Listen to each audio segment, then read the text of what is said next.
This is Fortune's Wheel, a podcast history of the late Middle Ages. I'm your host, Jonathan, and this is episode 2, The Battle of Maldon. I hope you enjoy the show.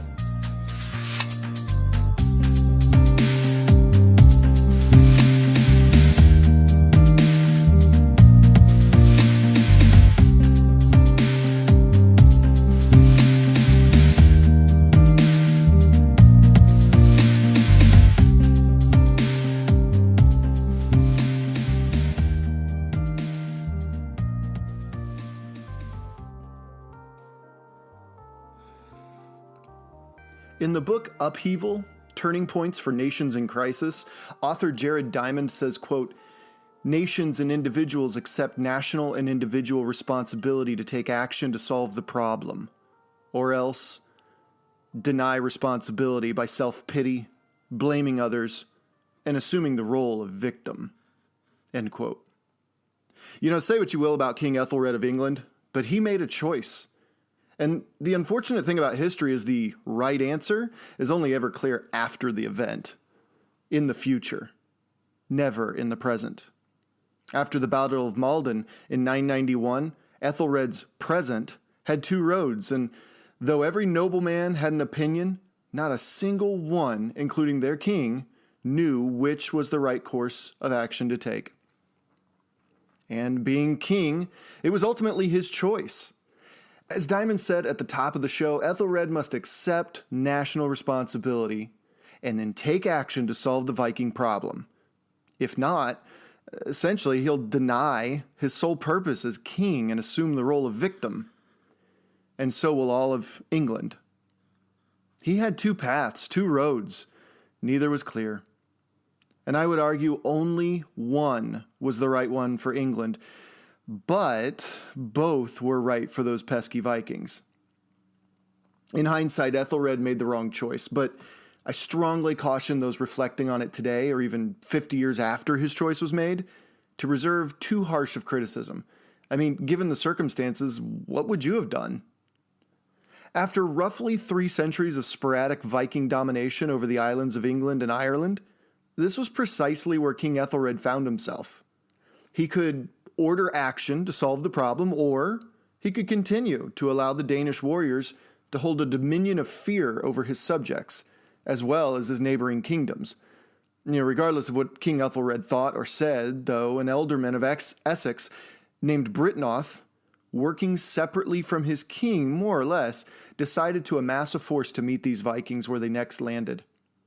His local militia, mostly collected along the way, no doubt, were an odd mixture of soldiers, farmers, and artisans, along with his corps of warriors loyal to him above all else. But march they did down to the marshy fields 1 mile east of the village of Maldon, along the coast of the North Sea. There, across a sunken causeway, they saw a menacing fleet of Northmen, fresh off raiding the coastal towns of Folkestone and Sandwich in Kent. This fleet was anchored on a smallish island called Northey Island today, at the mouth of River Blackwater, separated from the mainland by that sunken path. The tide was in. It is said that there was no real draw to Maldon specifically. Rather, it seemed a good spot to land and collect themselves after the most recent raids. However, we can imagine the response of the leader of the raiding party, again, presumably Olaf Tryggvason, if you remember, as he watched a line of Saxons walking toward their placement on the island. Standing a mere 2 football pitches away, Olaf might have initially smiled amusedly, called his comrades to look, and they might have all grabbed their battle axes and swords and shields and began shouting across the submerged causeway with shrieks of mania and frightening war cries. I wonder, in their pride, if they even laughed. On the opposite bank, this ealdorman of Essex might have dismounted his horse, breathed in deeply at the monumental task ahead of him, and as he walked toward the shoreline, he might have remembered tales of Alfred the Great and his indisputable triumph over the Vikings a mere 2 centuries before. These men called across the waterway, negotiating at first, maybe a peace. According to the epic poem written a couple years after the battle, called the Battle of Maldon, Olaf offered a payment for peace, If the Saxons would simply pay a fee, Olaf would lead his men quietly away and not return. This was actually a common discussion among the noblemen of the day across England. Many, including King Ethelred, ironically again, a descendant of the Saxon conqueror of the Vikings, Alfred the Great, King Ethelred was a proponent of such a payment. It's hard, really, to determine how each individual felt as records weren't written and preserved in those days, but according to the poem, well, Byrhtnoth's opinion was crystal clear on whether he agreed with his king or not. The poem has Byrhtnoth saying this, quote, "Sea Raider, can you hear what this army is saying? They intend to give you, all of you, spears as tribute, deadly points and tried swords, payment in war gear, which will be of no benefit to you in battle. Here stands with his company an earl of unsustained reputation, who intends to defeat his homeland, the kingdom of Ethelred, my lord's people and his country. They shall fall, the heathens, in battle. It appears to me too shameful that you should return to your ships with our money unopposed, now that you thus far in this direction have penetrated into our territory. You will not gain treasure so easily. Spear and sword must first arbitrate between us the grim game of battle before we pay tribute." End quote. It's worth noting here that it's highly unlikely that the poet himself was actually at the battle in Maldon. Any survivor would probably have been seen as a coward and largely shunned, as, spoiler alert, you'll soon see. And the poem was composed sometime between probably the spring of 992, after word of the battle had reached across England, and maybe the year of 1000. So the exact details are still sketchy, but it's what we have. Did Byrhtnoth utter these words? Well, most certainly, he probably didn't. However, was Byrhtnoth a highly respected Saxon nobleman who led his loyal contingent of warriors along with an army of free men to Maldon to confront Olaf and his fleet of 90 ships and upwards of 4,000 men? Most certainly, Byrhtnoth did. In essence, take the poem for what it is, entertaining and compelling art about a real and pivotal event, and without a doubt embedded with subtle propagandistic nuance. Byrhtnoth, the epitome of a Saxon noble. Byrhtnoth, a hero to young Saxon boys. Byrhtnoth, an ideal for all Saxon men. Byrhtnoth was also, it is said, to have been almost 7 feet tall and over 60 years old, giving him a commanding presence on the battlefield. He inspired his men. It says, "Here stands with his company," he shouts to his enemy for all to hear.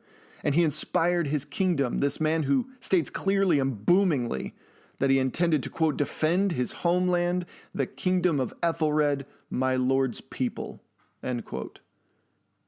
Though these words, again, may never have left Byrhtnoth's lips, the sentiment of the moment in its historic context was most likely spot on. At what point is a group of people willing to bear all wounds and commit any sin so that his community and his progeny may live on in peace? There is no one answer to this question, but Byrhtnoth and his company of Saxon countrymen offer us a clue. Someone noticed the sea beginning to ebb.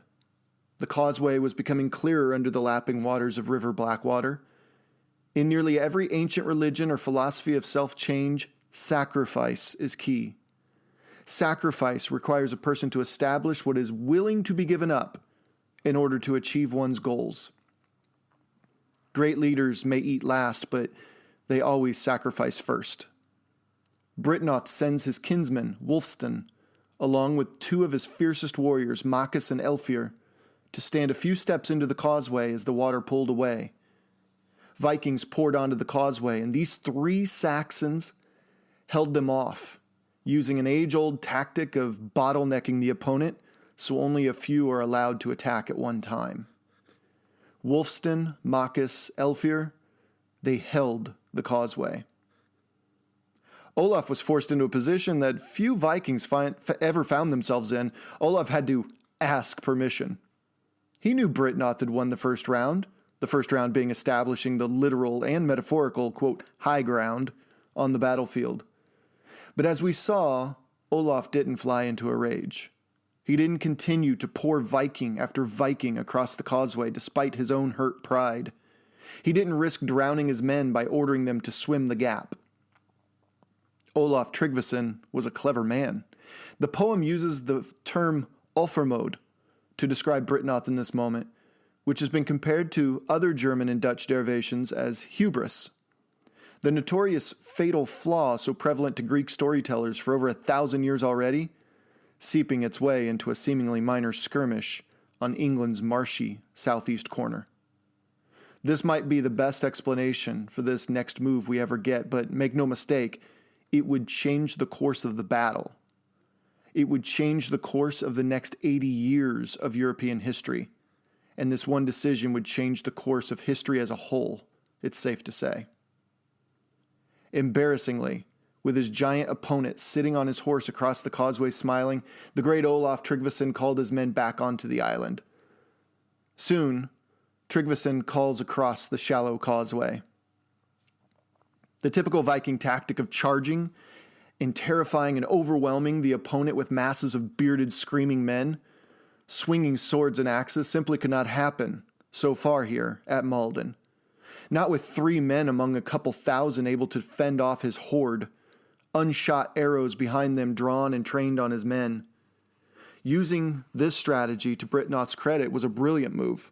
Undoubtedly, even Olaf had to admit as much. Unfortunately, as is so common in Greek tragedies, we only assume pride snuck into Byrhtnoth's mind immediately after a cessation of hostilities. After, quote, the battle was won, so to speak. As Machus, Elfir, and Wulfstan rested momentarily, taking turns glancing back at their lord, awaiting further instructions, I imagine, Olaf yelled across the causeway and offered an alternative. To give credit where credit's due, I wonder if, assuming again, that though the actual words in the poem are false, the sentiment of Byrhtnoth's confident threat earlier are true.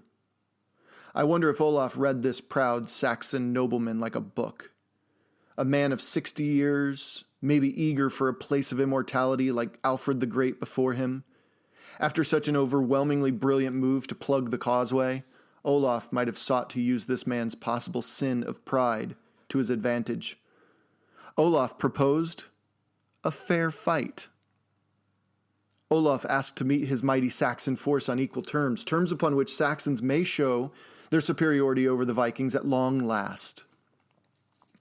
Little is known about how Olaf's forces made it across the causeway to engage Byrhtnoth's army on the mainland, but the poem is what we have, and the poem isn't too kind to Byrhtnoth, maybe as a warning of hubris to future generations.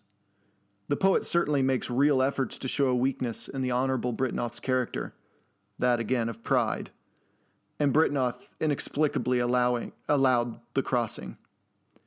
This decision has been scrutinized every which way over the last millennium, and we still have no answers better than hubris, I'm sorry to report. Due to Byrhtnoth's decision to allow Olaf's Vikings to cross the causeway and reassemble, the entire Saxon fyrd or militia had officially lost any high ground they once held. They were mere yards away from a huffing, enraged, barking mad contingent of the world's deadliest warriors, and I can't imagine what might have passed through their minds as they gripped their spears harder, set their shields a bit more firmly against their forearms, dug their boots into the wet soil to ensure a stronger footing. I imagine an eerie silence as both forces sized each other up. Olaf had a few options before, but now strategies opened up as he found himself with a full force on equal footing as his opponents. Besides, Olaf Tryggvason almost certainly had a Viking secret weapon, the Berserker. We've mentioned how a lot of unfounded stereotypes have been slung at the Vikings throughout history, such as horned helmets and whatnot, but the infamous Berserker is not one of them. These warriors were the real deal, and they were characterized by the unbelievable level of rage they entered battle with. Hence the word berserk entering into the English lexicon, meaning, quote, to lose one's mind. Originally, this word had 2 possible origins. The first origin was said to have translated to bare shirt, as in no shirt at all.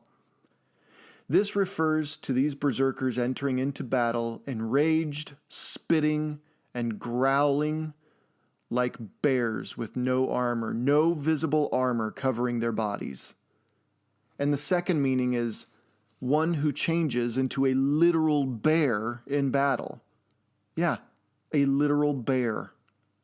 Either way, whether a Viking actually went in shirtless or became an actual bear, the one thing both descriptions emphasize is, well, this guy was a maniac. To go berserk meant to change form in its original meaning, which has been interpreted in a few ways, but one that dates back to contemporary accounts was that they would literally, again, change into a bear, the animal. There's a lot to unpack there, especially from a psychological standpoint, but suffice it to say that these were formidable and dangerous foes to meet on the battlefield. In the saga of Rolf Kraki, a Viking warrior by the name of Bodvar Bjorki fought loyally and fiercely for his king, the namesake of the saga. It reads, quote, "Men saw that a great bear went before King Rolf's men, keeping always near the king. He killed more men with his forepaws than any 5 of the king's champions." End quote. Berserkers can be traced back to far northern bear cults, groups devoted to honoring the mighty bear. And that traditional lineage can be found even today in the Danish royal family personal guards who wear caps made of bearskin. On a side note, these berserkers are the ones we recognize most when thinking about Viking warriors, but they weren't alone in the Viking world. On the contrary, little is known about these other groups, but there are records of other Viking military orders, for lack of a better term. One such order is called the Ulfanar, and when attributed to the god Odin. These warriors wore wolfskin going into battle, and like the berserkers in our next group to introduce, would drool and gnash their teeth and morph into their animal of choice, in this case the wolf again. And it is said that no fire, sharp point, or blunt instrument could harm them. Wolf cults, consisting of warriors channeling the spiritual wolf, are abundant across the Eurasian continent, but it seems the Vikings took it to a whole nother level. The other order of warriors who worship the Vanir, a race of gods separate from the Aesir in Norse mythology, and they took the Vanir's sacred animal, the boar, as a means of inspiration. They called themselves Svinvilking. These warriors drew inspiration from the unexpected strength, the low center of gravity, and the fearlessness of the wild boar, complete, yes, with boarskin armor. In battle, this manifested as a battle tactic known to them, cleverly or unoriginally, as Svinfylking. To us, it's just called the wedge formation. See, Viking armies and raiding parties, though they have the stereotype of being mindless killers, there was utility in their raiding, as with every other community around the world who sent raiding parties out. But there was also a high level of strategy otherwise. As any military leader or sports coach will tell you, everything will just fall apart the moment the initial whistle blows. Though there was a certain level of shock and awe in a Viking band of raiders storming your town, out on the open fields, a Viking leader needed to have other strategies up his bearskin sleeve. The Svinfylking was a very important military formation and was shared by the old Germanic tribes as well as by various warring nations long before. 2 flanks would form up on either side of the wedge. Metaphorically, these were the nostrils of the boar's face. And the wedge in the middle would just forward from the front line. It would jut out, meaning the snout of the boar. Whenever one moved as a single unit toward the enemy, the wedge's point would pierce the opponent's line and effectively split their ranks in 2. If the opponent wasn't employing their own strategy of, say, encirclement, that's a tactic in which your line forms a U shape where your middle falls back and your 2 flanks stay forward allowing the enemy to engage your middle. This allows your flanks to close the circle, thus trapping your enemy inside your quote-unquote arena of death at that point. If they're not using encirclement, then Svinfylking works out tremendously.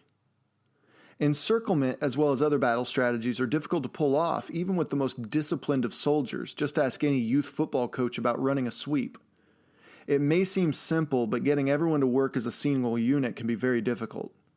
So we can assume, without any evidence proving this statement right or wrong, mind you, that Byrhtnoth's line of soldiers, farmers, and artisans probably didn't have that necessary training and cohesiveness to pull off something like an effective encirclement strategy.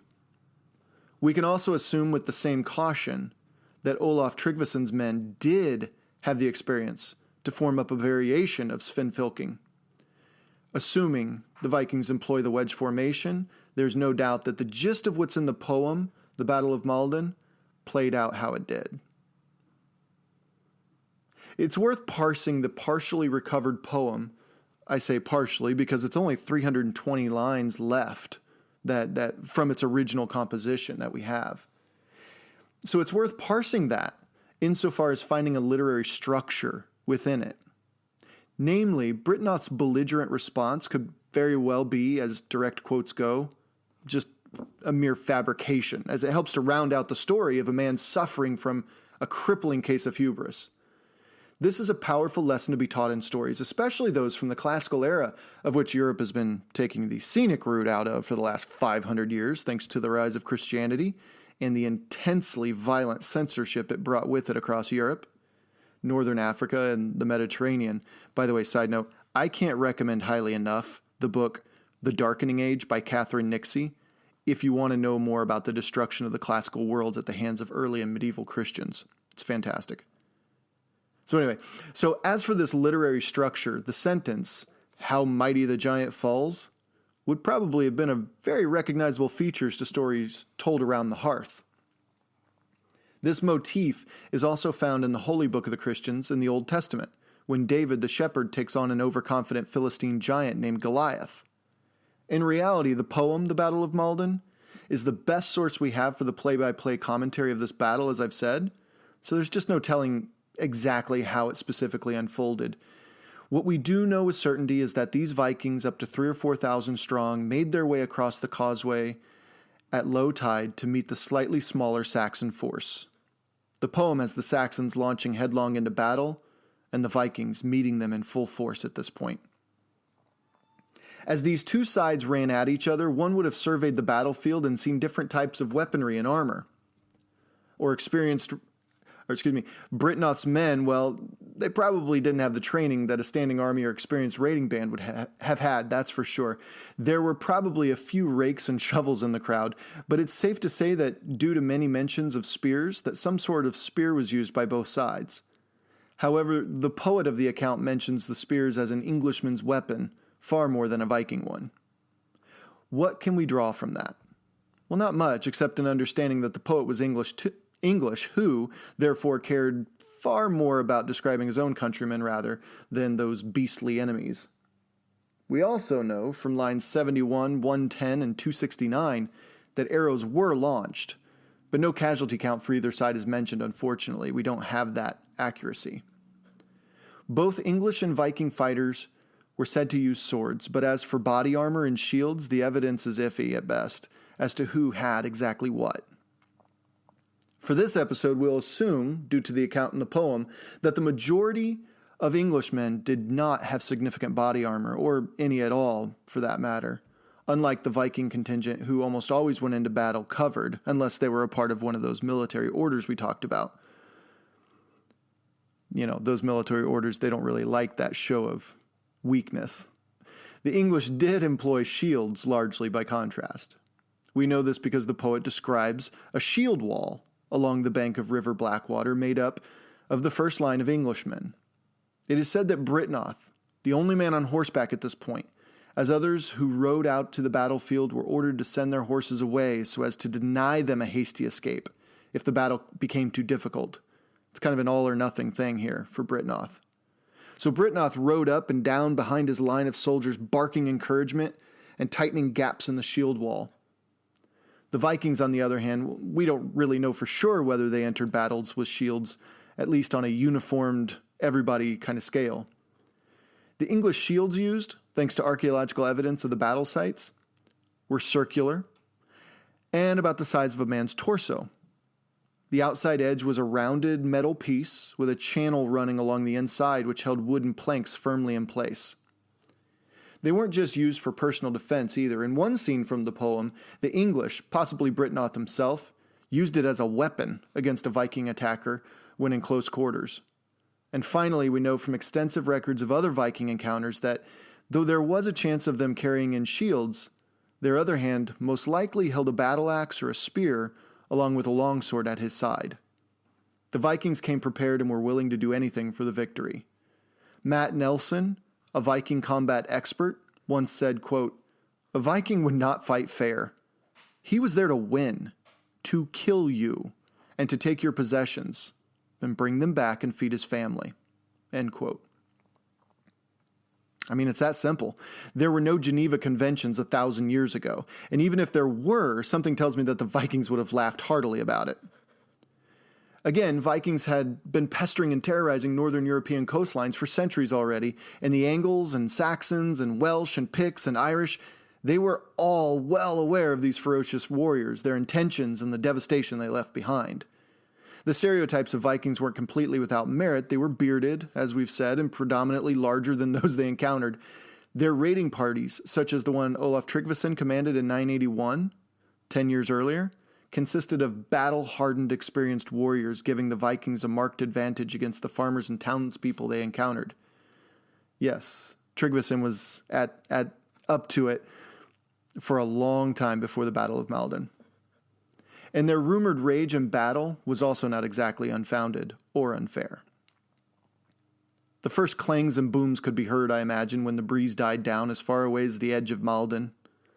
Screams would have immediately followed in the distance, even faint. Byrhtnoth jumped from his horse, the only one left out there when the battle began, and commanded his men until the Vikings broke through the line. We can imagine a bloody field indeed. There might have been scattered bodies of Englishmen and Vikings who would have possibly fallen from the lobbies of arrows and spears earlier, which might have interrupted the footing of many. Spears on both sides were used in the initial charge as they were primarily long-range weapons, or medium range. But after the Vikings slammed into the Saxon shield wall and then broke through it, swords and battle axes would have been the weapons of choice. No doubt there were screams of agony and anger as well as shouts of orders from those in charge. Curses spat in both directions as metal pierced clothing and skin. The Vikings fought anyone and everyone they deemed beatable, while the Saxons fought for their lives of their families and their kingdom. The clinging and clanging of swords and the hard, deep knocks of the shields doing their jobs. Minute after minute, however, the noise would slowly ebb as more and more men fell on both sides. For any journalist embedded with the Saxon force off to the side, the tweet might have read, quote, "Several minutes in, Saxons might actually pull this off," end quote.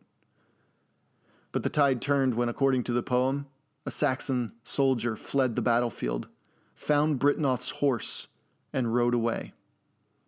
Other Saxons saw this and assumed that Byrhtnoth himself had fled, so they followed.